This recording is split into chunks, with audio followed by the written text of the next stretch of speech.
regardless of what a proposition is. How does uttering a sentence express a proposition? Well, imagine you walk into my class, I look at you and I say, "That's a nice shirt." We want to know how that sentence that I just uttered expresses a proposition. Well, remember, a proposition is a claim about reality. What proposition have I made by making this claim? Well, the most obvious process to figure this out is the following.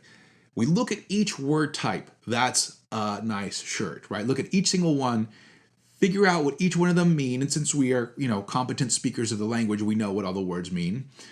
Figure out what order they're all put in, and those two things together give us the sentence meaning. The sentence meaning is what I am claiming. Now, that definitely has a ton to do with it.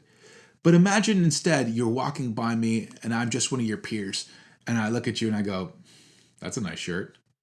Now, notice my facial expressions, the intonation of the way I'm saying it, totally change what proposition I'm expressing with that sentence, right? Exact same words, exact same order, and yet the sentence meaning is not indicating what proposition I am expressing. My nonverbal cues are totally changing the proposition that's being expressed. Now, notice that the sentence meaning still has something to do with it. If you walk by me and I just like gobbledygook, right, then that would mean nothing. That would be weird. But I take that sentence meaning and with nonverbal cues, sarcasm, right, I totally change what proposition I'm expressing. So those are two things that could go into a sentence expressing a proposition. But now let's change the scenario up a little bit. Let's say that we are at a private school. I'm your teacher and there's some kind of dress code. And let's say you are always trying to get away, naughty guy or girl, with breaking the dress code just a little bit. My son, my 6-year-old goes, he always says a titsy bit. Just a titsy bit, which sounds like almost inappropriate, but not. So you're just a titsy bit out of dress code. You walk in and you know that I'm a stickler for dress code. You know that I'm always scouring, right? Checking to see who is out of dress code. And I see you walk in and I say, "That's a nice shirt."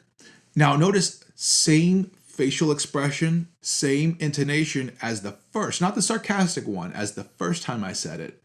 And yet I'm expressing a different proposition here, right?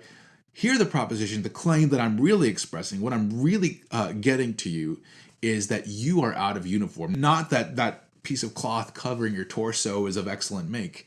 No, what I'm saying to you is that you are about to be in trouble. So the sentence meaning, super important. Nonverbal cues, yes. Also the context in which it's uttered. Context of utterance also has to do with what proposition is being expressed. Last possible thing that I'm going to mention that could go into a sentence expressing a proposition. Let's say we're back at school, and let's say this time you and I are two male rivals for the attentions of a female. And let's say that I'm rich and wildly pretentious, and I only buy super nice clothing and I look down on anybody who doesn't. And you, unfortunately, are impoverished. You can't afford a nice shirt. You know that I look down on people that can't afford nice things. And let's say there's no real context and, there's no people around us that are going to hear this. It's just that you know that I'm a jerk. I look at you as I'm walking by at school and I'm like, "That's a nice shirt." Now notice, I don't know if I did that well, but pretend the intonation and the facial expressions are all the same. Context-wise, let's say, like nobody could hear, so there's no, me trying to prove my machismo over you. Instead, it's just something about me, a fact about the speaker that makes that proposition that is getting across to you that you are wearing a bad shirt, right? So it's like the sarcasm in that I'm flipping the meaning, but it's not because of my nonverbal cues. In this case, it's because of the person that I am. So there you go, 4 possible things that can go into a sentence expressing a specific kind of proposition. And in philosophy of language, a lot of work is done figuring out exactly what the right combination is and how do you formulate it all. But luckily for us, we are logicians, at least for today, right? And in my philosophy channel, my YouTube channel, I will eventually get into philosophy of language. I think it's a fascinating field, but we're not going to do it today. So, sigh of relief. So go on and read section 1.3 arguments in our book, please, and then go on to our next video.